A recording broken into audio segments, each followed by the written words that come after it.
નમસ્કાર. આજના virtual classroom training સેશનમાં આપનું હાર્દિક સ્વાગત છે. આજે આપણે આઈટીઆઈમાં ચાલતા ડ્રાફ્ટમેન સિવિલ ટ્રેડમાં આરસીસી કોલમ અને ફૂટિંગના લેસન વિશે માહિતગાર થઈશું. આરસીસી કોલમ અને ફૂટિંગ્સ ઉદ્દેશો છે એના. આરસીસી કોલમ અને ફૂટિંગ્સનું વ્યાખ્યા શીખીશું. આરસીસી કોલમ્સ અને ફૂટિંગ્સની સામાન્ય અને મજબૂતીકરણની વિગતો સમજીશું. કોલમ અને ફૂટિંગ્સનો પ્રકાર સમજીશું. પહેલું છે કોલમનો પરિચય. બેન્ડિંગ મોમેન્ટ અને અક્ષીય લોડનું સંયોજન કોલમ અને ગણતરીની પદ્ધતિની લાક્ષણિકતાને વ્યાખ્યાયિત કરે છે.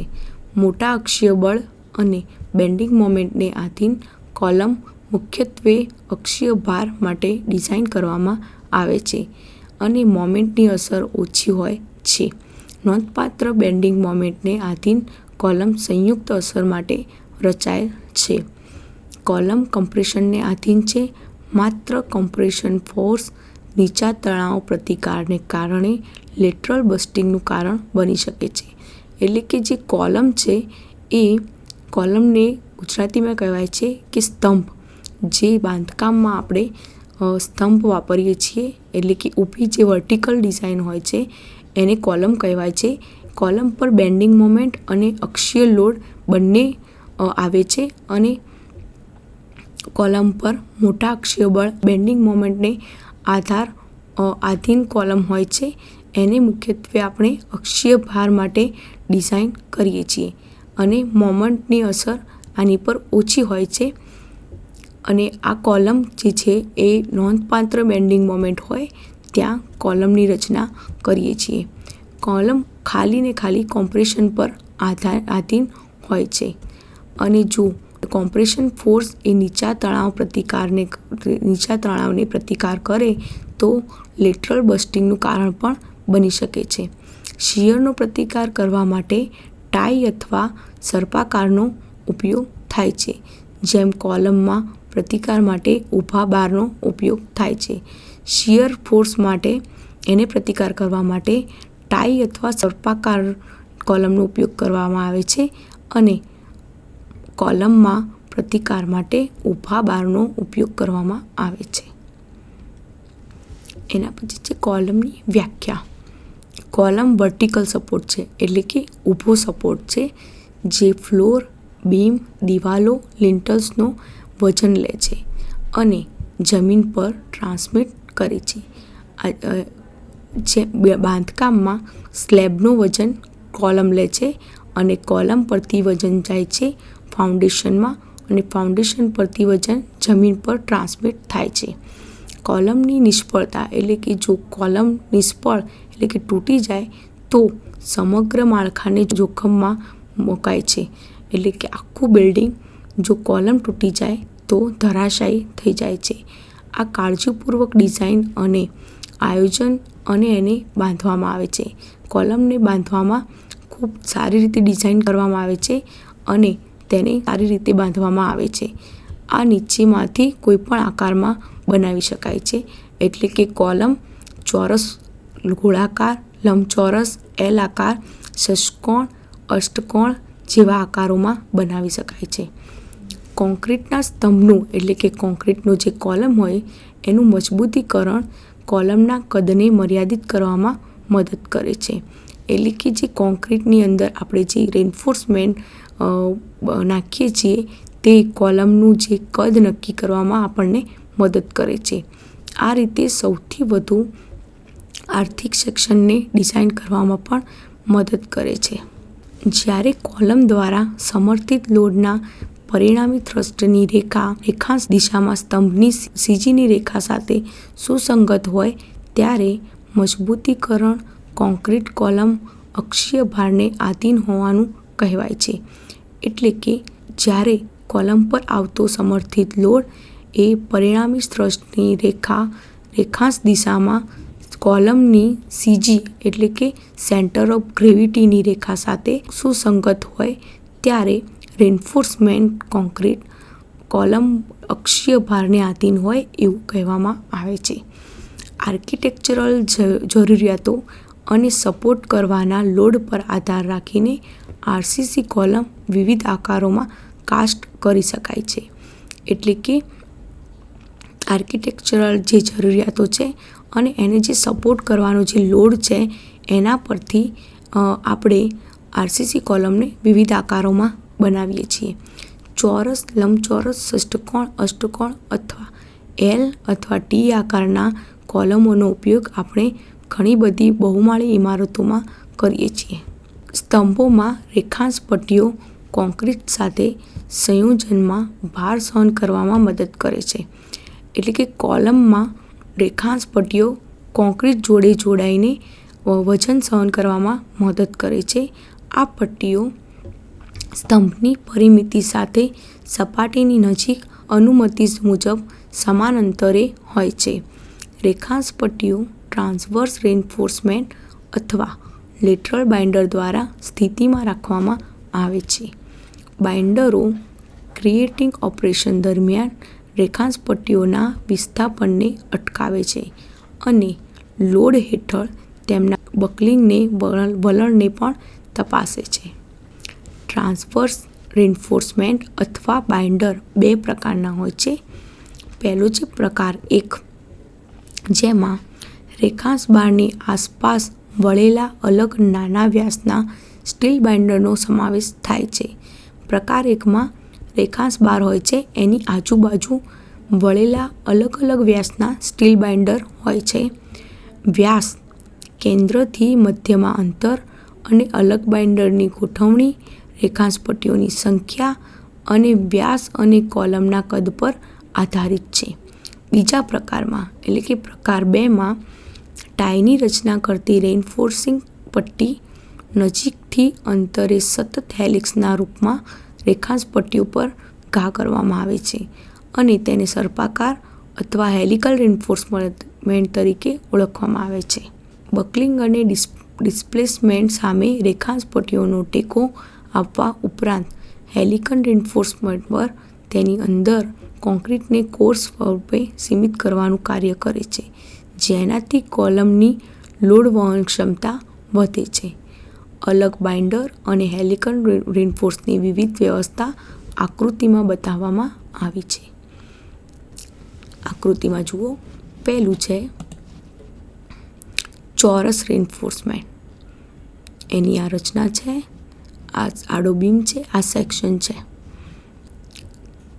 ચોરસ, પછી લંબચોરસ, પછી આ એલ આકારનું છે, આ ગોળાકાર છે, આ ષષ્ઠકોણ છે. આ અલગ અલગ પ્રકારના એરેન્જમેન્ટની ટાઈના એરેન્જમેન્ટ ડિફરન્સ નંબરના કોલમના બારના આખું બતાવેલું છે. હવે છે કોલમના પ્રકાર. આ જે ફિગર 2 છે એમાં કોલમના પ્રકાર દર્શાવવામાં આવ્યા છે. સ્લેન્ડમેન રેશિયો અથવા લંબાઈની વ્યાસના ગુણોત્તરના આધારે કોલમને 3 વર્ગોમાં વિભાજિત કરી શકાય છે. પહેલું છે ટૂંકી કોલમ, બીજું છે મધ્ય કદના કોલમ અને ત્રીજું છે લાંબી કોલમ. આ છે ચોરસ કોલમ, આ છે ગોળ કોલમ. પહેલું ટૂંકી કોલમ, જે સ્તંભોની લંબાઈ તેમના સંબંધિત વ્યાસના 8 ગણા કરતાં ઓછી હોય અથવા 32 કરતાં ઓછી પાતળી હોય તેને ટૂંકા કોલમ અથવા સ્ટોકી સ્ટર્સ કહેવામાં આવે છે. એટલે કે જે કોલમની લંબાઈ છે તે એના વ્યાસના 8 ગણા કરતાં ઓછી અથવા 32 કરતાં ઓછી પાતળા હોય તેને ટૂંકા કોલમ કહેવામાં આવે છે. જે ટૂંકા કોલમ સંકુચિત ભારને આધીન હોય છે ત્યારે તેને બકલિંગ સામાન્ય રીતે નહિવત હોય છે. એટલે કે જો ટૂંકા કોલમ જે છે તે સંકુચિત ભારને આધારે હોય તો, એટલે કે એની સંકુચિત ભાર એટલે કે કોમ્પ્રેશનને આધારે કોમ્પ્રેશન ફોર્સને આધારે હોય તો તેમાં બકલિંગ થવાની શક્યતા બહુ જ ઓછી હોય. જેમ કે બકલિંગ તળાવ સંકુચિત તળાવની તુલનામાં ખૂબ જ નાનો હોય છે, તેથી એવું માનવામાં આવે છે કે ટૂંકા કોલમ હંમેશા સીધા સંકોચનને આધીન હોય છે. બીજું છે મધ્યમ કદના કોલમ. એવા કોલમ કે જેની લંબાઈ તેમના વ્યાસ કરતાં 8 ગણી હોય, 8 ગણીથી 30 ગણા જે તેમના સંબંધિત વ્યાસ અથવા 32 થી 120ની વચ્ચે આવેલા તેમના પાતળા ગુણોત્તરને મધ્યમ કદના કોલમ અથવા મધ્યવર્તી કોલમ કહેવામાં આવે છે. બકલિંગ તેમજ ડાયરેક્ટ સ્ટ્રેસ બંને નોંધપાત્ર મૂલ્યો ધરાવે છે. તેથી મધ્યવર્તી કોલમની રચનામાં આ બંને તણાવને ધ્યાનમાં લેવામાં આવે છે. મધ્યવર્તી કોલમ એટલે કે મધ્યમ કદના કોલમ તેમની લંબાઈ તેમના વ્યાસ કરતાં 8 ગણીથી 30 ગણા હોય છે અથવા 32 થી 120ની વચ્ચે આવેલા તેમના પાતળા ગુણોત્તરને મધ્યમ કદના કોલમ કહેવાય છે. બકલિંગ અને ડાયરેક્ટ સ્ટ્રેસ બંને મધ્યમ કદના કોલમ પર લાગે છે, એટલે તે બંનેને ધ્યાનમાં રાખીને મધ્યમ કોલમ બનાવવામાં આવે છે. ત્રીજું છે લાંબી કોલમ, કે જે સ્તંભોની લંબાઈ તેમના સંબંધિત વ્યાસના 30 ગણા કરતાં વધારે હોય અથવા 120 કરતાં વધુ પાતળા ગુણોત્તર હોય તેને લાંબા કોલમ કહેવામાં આવે છે. તેઓ સામાન્ય રીતે માત્ર બકલિંગ તણાવ પર આધીન હોય છે. પછી છે રેઇન્ફોર્સમેન્ટ એટલે કે મજબૂતીકરણ. મુખ્ય વર્ટિકલ બારનો વિસ્તાર કોન્ક્રીટ વિભાગના ક્ષેત્રફળના 0.8% કરતાં ઓછો ન હોવો જોઈએ અને કોન્ક્રીટના કુલ ક્રોસ સેક્શન વિસ્તારના 8% કરતાં વધુ ન હોવું જોઈએ. એટલે કે જે રેઇન્ફોર્સમેન્ટ આપણે કોલમમાં દર્શાવીએ છીએ એનું આ એક માપ આપવામાં આવ્યું છે કે જે મુખ્ય વર્ટિકલ બાર હોય છે તે એના ક્ષેત્રફળના 0.8% કરતાં ઓછા ન હોવા જોઈએ અને કોન્ક્રીટના કુલ ક્રોસ સેક્શન વિસ્તારના 8% કરતાં વધુ ન હોવું જોઈએ. વ્યવહારિક દૃષ્ટિકોણથી તે કોન્ક્રીટના કુલ ક્રોસ સેક્શન વિસ્તારના 4% કરતાં વધુ ન હોવો જોઈએ. પછી તેના બારનો વ્યાસ 12 mm કરતાં ઓછો ન હોવો જોઈએ. સર્પાકાર અથવા હેલિકલ રેઇન્ફોર્સમેન્ટ ધરાવતા ગોળાકાર સ્તંભમાં ઓછામાં ઓછા 6 નંબરના એટલે કે 6 વર્ટિકલ બાર હોવા જ જોઈએ. પછી ટ્રાન્સવર્સ રેઇન્ફોર્સમેન્ટ, તે 2 પ્રકારના હોય છે, આકૃતિમાં દર્શાવવામાં આવેલ છે. આ જે છે રેઇન્ફોર્સમેન્ટ એને ટ્રાન્સવર્સ રેઇન્ફોર્સમેન્ટ કહેવામાં આવે છે. એના પછી છે કોલમમાં કવર કેવી રીતે આપવામાં આવે છે અને એનું માપ નીચે દર્શાવેલું છે. રેખાંશ પટ્ટીઓ માટે કવર મિનિમમ 40 mm હોવું જોઈએ અને બારનો વ્યાસ જે હોય છે એનાથી વધારે હોવું જોઈએ. કોલમ માટે 20 cm વ્યાસ અથવા એનાથી ઓછો, જ્યાં વર્ટિકલ સ્ટીલનો વ્યાસ 13 mm કરતાં વધુ ન હોય ત્યાં કવર 25 mmનું હોવું જોઈએ. સ્લિપ્સ અથવા લેપ એનો 24 × વ્યાસ હોવો જોઈએ.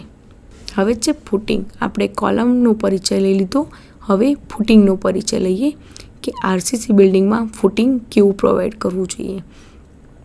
બિલ્ડિંગનો પાયો એટલે કે ફૂટિંગ એ માળખાનો એક ભાગ છે જે સુપરસ્ટ્રક્ચરનો ટેકો આપવા માટે લોડને જમીન પર પ્રસારિત કરે છે અને તે સામાન્ય રીતે માટી, ખડક અથવા થાંભલાઓમાં ભાર પસાર કરવા માટે બિલ્ડિંગનું છેલ્લું તત્વ છે. એટલે કે બાંધકામમાં કોલમનો ભાર ફૂટિંગ પર જે ભાર આવતો હોય તે નીચે જમીન પર પ્રસારિત કરવા માટે ફૂટિંગ આપવામાં આવે છે. ફૂટિંગ સુપરસ્ટ્રક્ચર એટલે કે જમીનથી ઉપરનું જે સ્ટ્રક્ચર છે એનો બધો લોડ સહન કરીને એ લોડને જમીન પર પ્રસારિત કરે છે. ફૂટિંગનો પ્રાથમિક હેતુ ભારને સહાયક સામગ્રીમાં ફેલાવવાનો હોય છે. એટલે કે એનું પ્રાથમિક હેતુ જે વજન ઉપરના સ્ટ્રક્ચર પરથી આવતું હોય તેને જમીન પર ફેલાવવાનું છે. જેથી ફૂટિંગ એવી રીતે ડિઝાઇન કરવામાં આવે છે કે માટી અથવા ફાઉન્ડેશન બેડની લોડ ક્ષમતા કરતાં વધુ ન હોય.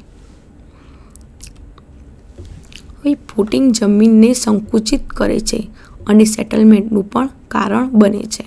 સેટલમેન્ટની સ્થિતિ ઘણા પરિબળો પર આધારિત છે.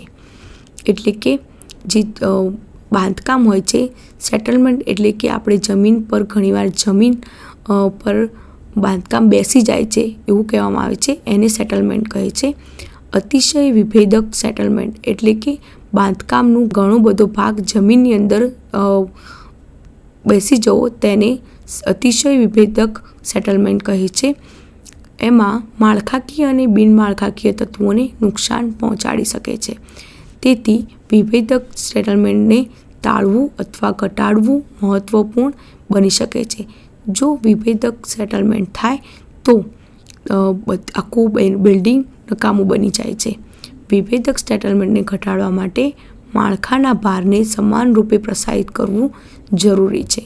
સામાન્ય રીતે ફૂટિંગ્સ વર્ટિકલ લોડને સપોર્ટ કરે છે, જે અસમાન સેટલમેન્ટને ટાળવા માટે કેન્દ્રીય રીતે લાગુ કરવા જોઈએ.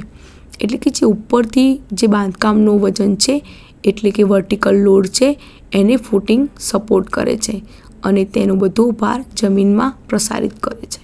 હવે છે વ્યાખ્યા. આરસીસી ફૂટિંગની વ્યાખ્યા શું છે?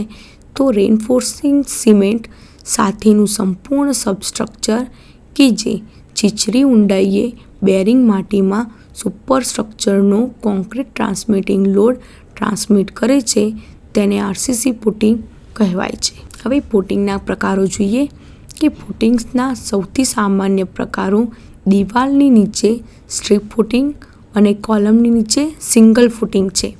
એટલે કે જે દિવાલોની નીચે જે ફૂટિંગ્સ બનાવ્યા છે આપણે તેને સ્ટ્રીપ ફૂટિંગ કહેવાય છે અને જ્યાં કોલમ આવે છે એની નીચે જે ફૂટિંગ બનાવે છે તે સિંગલ ફૂટિંગ કહેવાય છે. સામાન્ય રીતે ફૂટિંગને નીચે મુજબ વર્ગીકૃત કરી શકાય છે. પહેલું છે વ્યક્તિગત કોલમ ફૂટિંગ, જે ફિગર એમાં દર્શાવ્યું છે. ફિગર 5માં પહેલું છે વ્યક્તિગત કોલમ ફૂટિંગ. ફિગર એમાં આપણે આ ઇન્ડિવિજ્યુઅલ કોલમ ફૂટિંગ છે એના વિશે સમજાવીશું. આ ફૂટિંગ આઇસોલેટેડ અથવા સિંગલ ફૂટિંગ પણ કહેવાય છે. તે લંબચોરસ, ચોરસ અથવા સમાન જાડાઈના ગોળાકાર, સ્ટેપ્ડ અથવા ઢાળવાળી ટોચ હોઈ શકે છે. આ ફૂટિંગના સૌથી આર્થિક પ્રકારોમાંનું આ એક છે. વ્યક્તિગત કોલમ ફૂટિંગનો સૌથી સામાન્ય પ્રકાર એક સમાન જાડાઈ સાથેનો ચોરસ છે. આમાં જુઓ એ આપેલું છે એ ઇન્ડિવિજ્યુઅલ કોલમ ફૂટિંગ છે. એના પછી આપણે વોલ ફૂટિંગ વિશે સમજીએ. વોલ ફૂટિંગ દિવાલના ફૂટિંગ માળખાકીય અથવા બિનમાળખાકીય દિવાલોને ટેકો આપે છે. આ ફૂટિંગ મર્યાદિત પહોળાઈ અને દિવાલ હેઠળ સતત લંબાઈ ધરાવે છે. આ છે વોલનું ફૂટિંગ. આ દિવાલ છે એની નીચે આ બતાવ્યું છે એ છે વોલ ફૂટિંગ. એના પછી છે સંયુક્ત ફૂટિંગ. સંયુક્ત ફૂટિંગ એ સી, ડી અને ઈ એટલે કે આ કમ્બાઇન્ડ ફૂટિંગ. એક આ રેક્ટેન્ગ્યુલર ટાઈપનું, આ છે ટ્રેપેઝોઇડલ ટાઈપનું અને આ છે સ્ટ્રેપ અથવા કેન્ટિલીવર ટાઈપનું. સંયુક્ત ફૂટિંગ તેઓ સામાન્ય રીતે 2 અથવા 3 કોલમને ટેકો આપે છે જે એક પંક્તિમાં નથી અને તે કાં તો લંબચોરસ હોઈ શકે છે અથવા સ્તંભના આધારે ટ્રેપેઝોઇડલ આકાર ધરાવે છે. જો પટ્ટા 2 અલગ પડેલા ફૂટિંગને જોડે છે તો ફૂટિંગને કેન્ટિલીવર ફૂટિંગ કહેવાય છે. એટલે કે આ જે ફૂટિંગ છે તે 2 સ્તંભોને જોડીને નીચે બનાવેલું હોય છે. કાં તો તે ટ્રેપેઝોઇડલ આકારનું હોય, કાં તો લંબચોરસ આકારનું હોય અથવા આ પ્રકારનું કેન્ટિલીવર ટાઈપનું પણ હોઈ શકે છે. એના પછી છે મેટ ફાઉન્ડેશન. મેટ ફાઉન્ડેશન એક મોટા સળંગ ફૂટિંગ છે જે સામાન્ય રીતે તમામ સ્તંભો એટલે કે તમામ કોલમ અને દિવાલોને ટેકો આપવા માટે સમગ્ર બિલ્ડિંગ વિસ્તારની નીચે મૂકવામાં આવે છે. જો ફિગર એફમાં મેટ ફૂટિંગ દર્શાવ્યું છે, આ છે મેટ ફૂટિંગ. એમાં આ બધા સ્તંભો છે. બધા જ સ્તંભો અથવા બધી જ દિવાલોને આ ફૂટિંગ ટેકો આપે છે. જ્યારે માટીની વહન ક્ષમતા ઓછી હોય અને કોલમનો ભાર વધારે હોય, સિંગલ ફૂટિંગનો ઉપયોગ કરી શકાતો ના હોય, કોલમનો ઉપયોગ થતો ના હોય અથવા સમગ્ર ફૂટિંગ સિસ્ટમ દ્વારા ડિફરન્શિયલ સેટલમેન્ટ ઘટાડવું પડે ત્યારે મેટનો ઉપયોગ કરવામાં આવે છે. એટલે કે જ્યારે માટીની સહન કરવાની શક્તિ ઓછી હોય, કોલમોનો ભાર વધારે હોય, ત્યાં સિંગલ ફૂટિંગનો ઉપયોગ આપણે ના કરી શકીએ, કોલમનો ઉપયોગ ના થતો હોય અથવા સમગ્ર ફૂટિંગ સિસ્ટમ દ્વારા ડિફરન્શિયલ સેટલમેન્ટ એટલે કે જે બધું જ ભાર છે એનું ડિફરન્ટ ટાઈપનું સેટલમેન્ટ હોય ત્યારે એને ઘટાડવું હોય ત્યારે મેટ ફાઉન્ડેશનનો ઉપયોગ થાય છે. એના પછી પાંચમું છે પાઇલ ફૂટિંગ, જે ફિગર જીમાં બતાવ્યું છે. આ છે પાઇલ ફૂટિંગ. પાઇલ ફૂટિંગ એ જાડા પેડ્સ છે જેનો ઉપયોગ કોલમના જૂથને એક સાથે બાંધવા અને કોલમને આધાર આપવા અને કોલમના ભારને જમીન પર ટ્રાન્સમિટ કરવા માટે થાય છે. આ કોલમો, આ એક જાડું પેડ છે એટલે કે જાડું સ્ટ્રક્ચર છે અને નીચે પાઇલ આપેલી છે. આ બધું જ આ કોલમોનું વજન અહીંયા નીચે જમીન પર ટ્રાન્સમિટ કરવા માટે આપણે પાઇલ ફૂટિંગનો ઉપયોગ કરીશું. એના પછી છે IS કોડની જોગવાઈઓ, એટલે કે ફૂટિંગ માટે IS કોડ માટે શું જોગવાઈઓ કરવામાં આવી છે એને આપણે સમજીશું. પહેલું છે ફૂટિંગ પર લાગુ પડતો ભાર, એટલે કે ફૂટિંગ પર લાગુ ભાર, ક્ષણો એટલે કે મોમેન્ટ અને દળો અને પ્રેરિત પ્રતિક્રિયાને ટકાવી રાખવા માટે અને તેની ખાતરી કરવા માટે જે કોઈ પણ સમાધાન થઈ શકે છે તે શક્ય તેટલું લગભગ સમાન હોવું જોઈએ અને જમીનની સુરક્ષિત વહન ક્ષમતા ઓળંગી ન જાય તે રીતે ફૂટિંગને ડિઝાઇન કરવામાં આવશે. બીજું છે જમીન પર મૂકવા માટે ફૂટિંગની ધારની જાડાઈ 15 સેન્ટીમીટરથી ઓછી હોવી ન જોઈએ અથવા થાંભલાઓનું જે ફૂટિંગ હોય છે તેના માટે થાંભલાઓની ટોચથી 30 સેન્ટીમીટરથી ઓછી હોવી ન જોઈએ. ધાર પરની જાડાઈ 15 સેન્ટીમીટરથી ઓછી હોવી જોઈએ. મિનિમમ પૃથ્વીના સંપર્કમાં રહેલી સપાટીઓ માટે મુખ્ય મજબૂતીકરણનું આવરણ 50 mm હોવું જોઈએ અને અન્ય ખુલ્લી સપાટીઓ માટે 40 mmનું કવર હોવું જોઈએ. મહત્તમ મજબૂતીકરણ માટેનું આવરણ 75 mm હોવું જોઈએ. મુખ્ય બારનો મિનિમમ વ્યાસ 10 mm હોવો જોઈએ. મિનિમમ કોન્ક્રીટના કુલ વિભાગીય વિસ્તારના 0.15% સાદા બાર માટે હોવા જોઈએ અથવા 0.12% ડિફોર્મ્ડ બાર માટે હોવા જોઈએ. આ બંને બાર બંને દિશામાં મજબૂતીકરણ માટે આપવામાં આવે છે. ડિઝાઇન અને વિગતો માટે કોડની જોગવાઈઓ નીચે મુજબ છે, જે ફિગર્સ 6 અને 7માં દર્શાવવામાં આવી છે.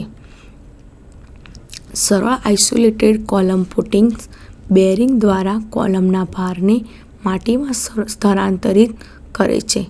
માટીનું દબાણ ફૂટિંગ સ્લેબ પર બેન્ડિંગ અને શિયરિંગ ક્રિયાઓ પેદા કરે છે. કોન્ક્રીટ વિભાગ અને મજબૂતીકરણ પરિણામી તાણનો પ્રતિકાર કરે છે. ફૂટિંગની ડિઝાઇન અને વિગતો માટે મહત્વપૂર્ણ કોડની જોગવાઈઓ સૂચિબદ્ધ છે. ફિગરમાં બેન્ડિંગ એક્શન દર્શાવવામાં આવી છે અને ફિગર 7માં શિયરિંગ એક્શન દર્શાવવામાં આવી છે. અહીંયાથી આ ફૂટિંગ બેન્ડ થાય છે જ્યારે આ કોલમનો ભાર આવે છે એટલે અહીંયા બેન્ડિંગ મોમેન્ટ ઉત્પન્ન થાય છે. અહીંયા બેન્ડિંગ મોમેન્ટ માટે એટલે કે અહીંયા તાણ અનુભવાય છે એના માટે અહીં મેઇન રેન્ફોર્સમેન્ટ નાખવામાં આવે છે અને આમાં અહીં શિયરિંગ એક્શન ઉત્પન્ન થાય છે. આ સોઇલનું જે પ્રેશર છે એ અહીંયા ફૂટિંગ પર આવે છે અને અહીંયા ક્રિટિકલ સેક્શન આપવામાં આવ્યું છે. શિયર એક્શનને પ્રતિકાર કરવા માટે અહીંયા ક્રિટિકલ સેક્શન આપવામાં આવ્યું છે. આ કોલમનું અહીંયાથી ફોર્સ આવે છે અને નીચેથી સોઇલનું પ્રેશર દર્શાવવામાં આવ્યું છે. હવે વિગતોની પદ્ધતિ છે કે ફિગર 8માં આ જે ફિગર 8 છે એમાં ચોરસ, લંબચોરસ, ગોળાકાર સ્તંભો માટેનું ફૂટિંગ દર્શાવવામાં આવ્યું છે. આ ચોરસ માટેનું ફૂટિંગ છે, આ છે લંબચોરસ માટેનું અને આ છે ગોળાકાર માટેનું. એનો આ પ્લાન છે. ચોરસ ફૂટિંગ માટેનો આ પ્લાન છે, આ લંબચોરસ માટેનો પ્લાન છે અને આ ગોળાકારનો પ્લાન છે. અને એનું આ સેક્શન છે. ચોરસ માટેનું સેક્શન આ દર્શાવવામાં આવ્યું છે. એમાં આ રેન્ફોર્સમેન્ટની રચના દર્શાવવામાં આવી છે. આ કોલમના રેન્ફોર્સમેન્ટ છે, મેઇન બાર છે, અને આ ફૂટિંગનું મેઇન બાર છે. એમાં આ વર્ટિકલ સ્ટીરઅપ દર્શાવવામાં આવી છે. આ જે તીર દર્શાવવામાં આવ્યું છે એ કોલમનું ભાર નીચેની તરફ જાય છે એના માટે છે. જે અહીંયા જે છે આ લંબચોરસ જે ફૂટિંગ છે એનું સેક્શન છે. એમાં નીચેવાળા છે એ મેઇન રેન્ફોર્સમેન્ટ છે અને આ છે વર્ટિકલ બાર છે, સ્ટીરઅપ્સ છે. અને આ કોલમ્સના બાર લેપ કરેલા છે સ્ટાર્ટર બાર્સ માટે. આ જે બે તીર દર્શાવે છે એ આ લેપ્ડ કોલમના બાર છે. પછી છે આ છે ગોળાકાર કોલમ માટેનું ફૂટિંગ માટેનું સેક્શન. આ અહીંયાથી ગોળાકાર છે, આ પીસીસી કરેલું છે, એની ઉપર આ મેઇન રેન્ફોર્સમેન્ટ છે. ચોરસ ફૂટિંગ સાથે ગોળાકાર કોલમ પણ પ્રદાન કરી શકાય છે.